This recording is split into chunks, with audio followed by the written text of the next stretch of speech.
Hi guys, welcome back to my channel Shri జులాక్స్. ఈ రోజు మన ఛానల్లో కుక్కర్లో టమాటా పులావ్ ఎలా చేసుకోవాలో చూసేద్దాం. దానికోసం నేనైతే ఒక మీడియం సైజ్ టమాటాలు 2 తీసుకున్నాను. అలాగే ఉల్లిపాయలు పచ్చిమిరపకాయలు కూడా వీలైనంత సన్నగా కట్ చేసి అయితే కుక్కర్లో పెట్టుకున్నాను. ఇప్పుడు స్టవ్ ఆన్ చేసి టమాటా పులావ్ ఎలా చేసుకోవాలో చూసేద్దాం రండి. ఇప్పుడు మనం కట్ చేసుకున్నాం కదా, ఇందులో ఆయిల్ అయితే యాడ్ చేసుకుందాం. ఇందులో ఆయిల్ పోసుకున్నాం కదా, ఇప్పుడు స్టవ్ ఆన్ చేసి స్టవ్ మీద అయితే పెట్టుకోవాలి. టమాటా ఈ విధంగా మెత్తబడిన తర్వాత బిర్యానీ మసాలా అయితే వేసుకోవాలి. టమాటా ఈ విధంగా వేయిన తర్వాత ఫ్రెష్గా దంచుకున్న అల్లం వెల్లుల్లి పేస్ట్ అనేది వేసుకొని పచ్చివాసన పోయే వరకు వేయించుకోవాలి.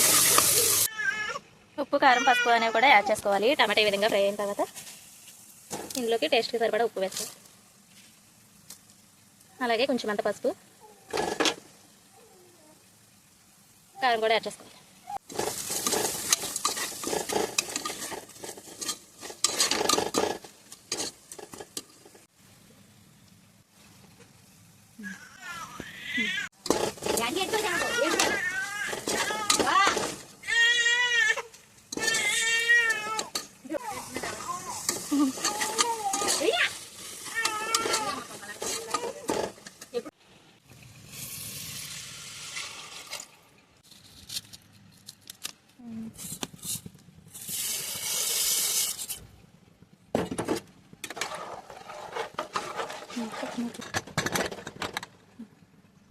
కుక్కర్ అయితే 2 విజిల్స్ వచ్చేసింది, కానీ చూపించలేదు.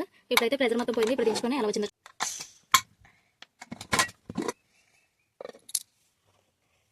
టమాటా పులావ్ అయితే చాలా బాగా వచ్చింది.